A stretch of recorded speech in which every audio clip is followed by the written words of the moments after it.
मैं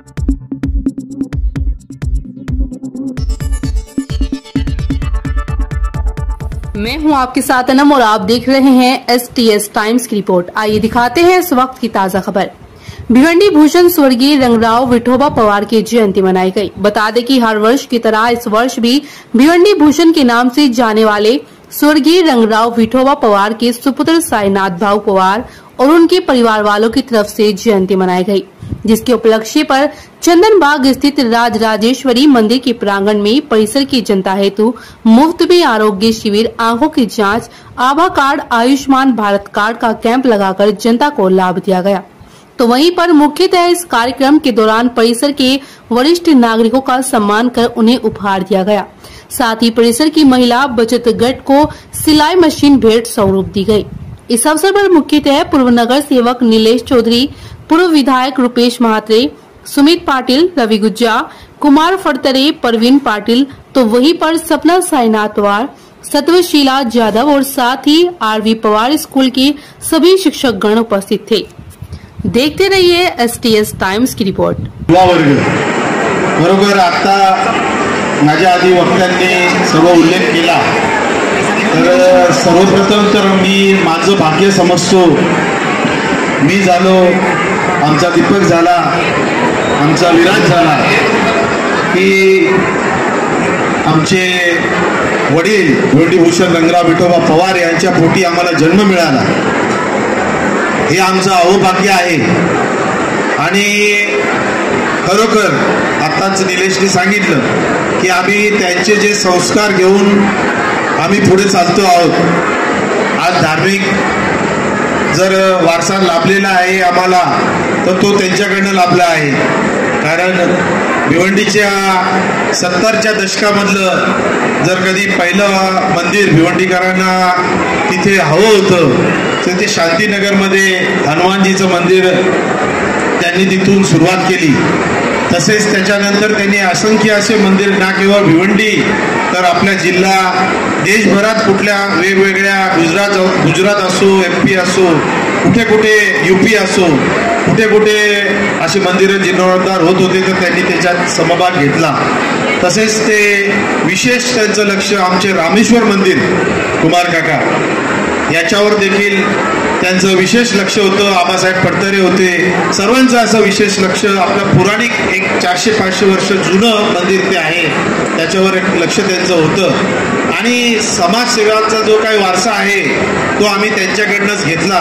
कारण जेव्हा त्यांची परिस्थिती, जेव्हा ते हॉस्टेलमध्ये शिकून मोठे झाले आणि शिक्षणाचं महत्त्व काय असतं ते त्यांना तेव्हा कळलं, त्यामुळे त्यांनी शाळेची स्थापना केली। पाटील सरांनी याच्या आधी माझ्या सांगितलंच, तर ते एक मेरिट स्टुडंट होते, पण परिस्थितीमुळे त्यांना शिकता आलं नाही आणि आपल्यासारखं येणाऱ्या काळामध्ये कोणी वंचित राहू नये म्हणून त्यांनी शाळेची स्थापना केली। आणि लवकरच आता बघा, आज आम्ही 35-36 वर्षामध्ये शाळेच्या कार्य चालू आहे।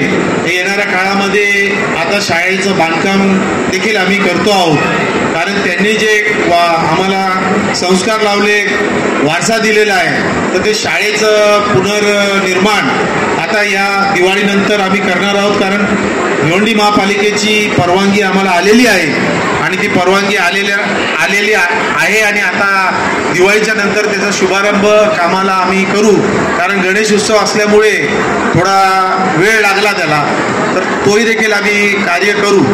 आणि हा जो काही त्यांनी दिलेला वारसा आहे हा आम्ही घेऊन चाललेलो आहोत। जसं आता माझ्या आधी नरेशने सांगितलं, तसंच एवढ्या नवरात्रीमध्ये मी नाशिक जिल्ह्यामध्ये एका यात्रेला देवीच्या ठिकाणी गेलेलो। तिथे प्रथा आहे 9 दिवस देवळात लोक येऊन बसतात। तिथे एक 80 वर्षाचे ग्रस्त होते, त्यांनी मला विचारलं, कारण मी इथून जवळजवळ 50 किलो पेढे घेऊन गेलेलो तिथे आणि वाटप करत होतो। त्यांनी विचारलं, तू कुठला? मी सांगितलं, मी भिवंडीचा। भिवंडीचा तुम्ही रंगराव विठोबा पवारांना ओळखतात का? म्हटलं, मी त्यांचा मुलगा आहे। तर अक्षरशः त्यांनी मला मिठी मारली। तर हा एक जो दिलेला वारसा आहे आणि हे दिलेलं जे नाव आहे ते आम्हाला खूप मौल्यवान आहे आणि ते घेऊन आम्ही सदैव चालू। त्यांनी दिलेले जे संस्कार आहेत ते आम्ही सदैव पुढे घेऊन चालू. धार्मिक क्षेत्र असो, सामाजिक क्षेत्र असो किंवा व्यापारिक क्षेत्र असो, सर्वांशी आमचं नाळ जुडलेली आहे आणि आम्ही सर्वांना घेऊन चालतो. सर्वांचं प्रेम देखील आमच्यावर आहे. हीच या शुभसमयी, त्यांच्या जयंतीसमयी हीच प्रार्थना करेन की आपण सर्व वरिष्ठ, ज्येष्ठ, सर्व जे काही बंधू भगिनी आहेत आमच्यावर प्रेम करत आलात. तुमचा प्रेम, तुमचा आशीर्वाद, तुमचं सहकार्य असंच आमच्यावर राहू दे आणि सदैव आम्ही जो दिलेला वारसा आहे तो घेऊन आम्ही पुढे चालू.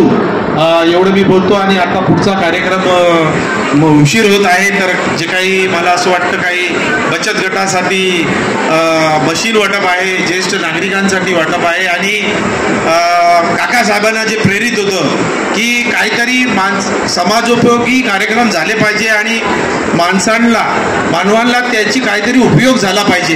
त्यामुळं जे आभा कार्ड आणि आयुष्यमान कार्ड जे आहे ते आम्ही इकडे केलेले जवळजवळ आज 1250 कार्ड्स आमच्याकडे आलेले, त्याचं देखील आम्ही वाटप करतो आहोत. मेडिकल कॅम्प इथे आहे चालू, त्यामध्ये मोतीबिंदू जर त्याच्यात निघाले तर त्याची देखील लिस्ट आमच्याकडे येते आहे आणि मोतीबिंदूचं जर ऑपरेशन करायचं असेल आणि कोणाला जे आता टेस्टमध्ये जे आलेले आणि त्यांना जर असं वाटलं की आम्ही पवार फाउंडेशन करायचं असेल तर ती यादी देखील येईल आणि त्यांचं ते ऑपरेशन देखील आमच्याकडनं होईल. या शुभसमयी मी सर्व आपण सहभागी झालात त्याबद्दल मी आभार व्यक्त करतो आणि पुढील कार्यक्रम कंटिन्यू करावा. मी जय हिंद, जय महाराष्ट्र.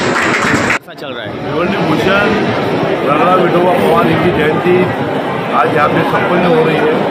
तो उस मौके के ऊपर आज हमारे विधायक महेश चौगुले, हमारे मित्र पाटिल,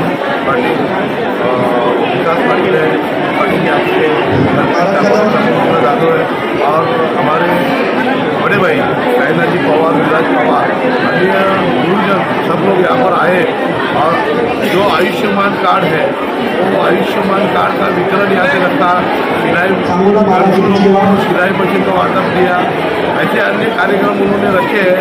मैं उन रंगराव विठोबा पवार और हमारे साइना पवार उनके परिवार को मैं शुभेच्छा देता हूँ और हमको भावपूर्ण श्रद्धांजलि देता हूँ.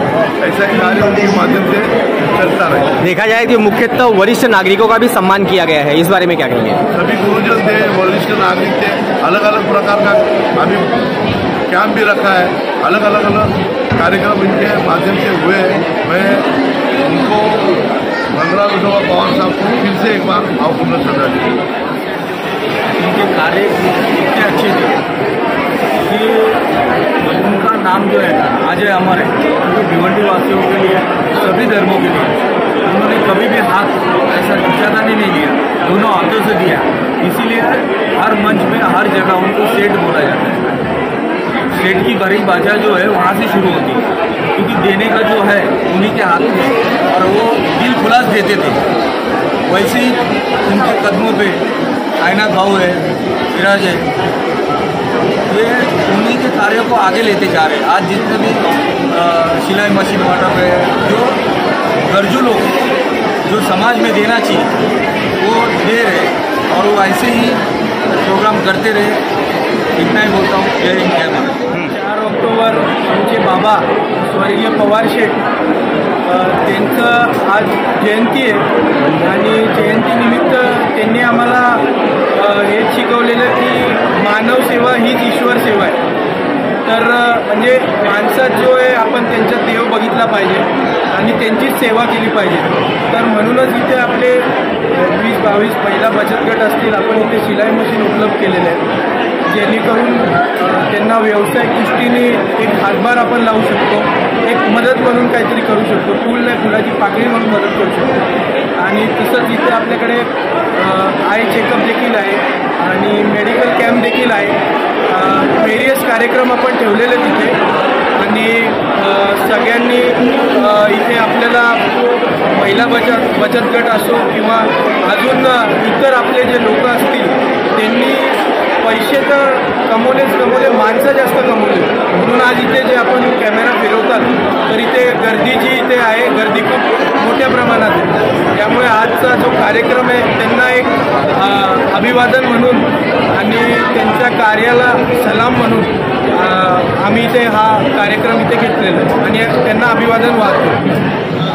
भूषण पवार पिताश्री की जयंती के निमित्त में जो उनको प्रेरित था कि मानव सेवा होनी चाहिए और उसको ही आगे लेके जो उन्होंने संस्कार दिए उसको ही आगे लेके हम यहाँ पे उनकी जयंती मना रहे.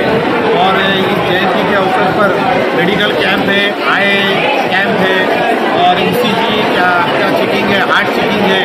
और अगर कोई मोती बिंदु किसी को है तो उनको अगर ऑपरेशन कराने हैं उसकी व्यवस्था भी यहाँ पे आगे की गई है.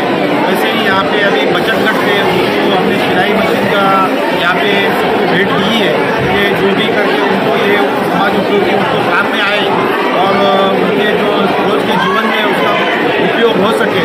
वैसे ही ज्येष्ठ नागरिक हैं उनके लिए भी यहाँ पे हमने भेंट वस्तु दी है. और ये करने का उद्देश्य यही है कि जो उनके संस्कार थे कि अपने को कुछ तो समाज को देना है, सेवा करनी है, उसको लेके हम आगे बढ़ रहे हैं. और इस समय मैं उनको अभिवादन करता हूँ और उनको आशीर्वाद मांगता हूँ कि जो उन्होंने संस्कार दिए उसको लेके हम आगे बढ़े और हमारे सभी को हाथों से सत्कार्य हो और मानव सेवा हो. ये मनोकामना उनके इस समय में प्रकट करता हूँ. धन्यवाद.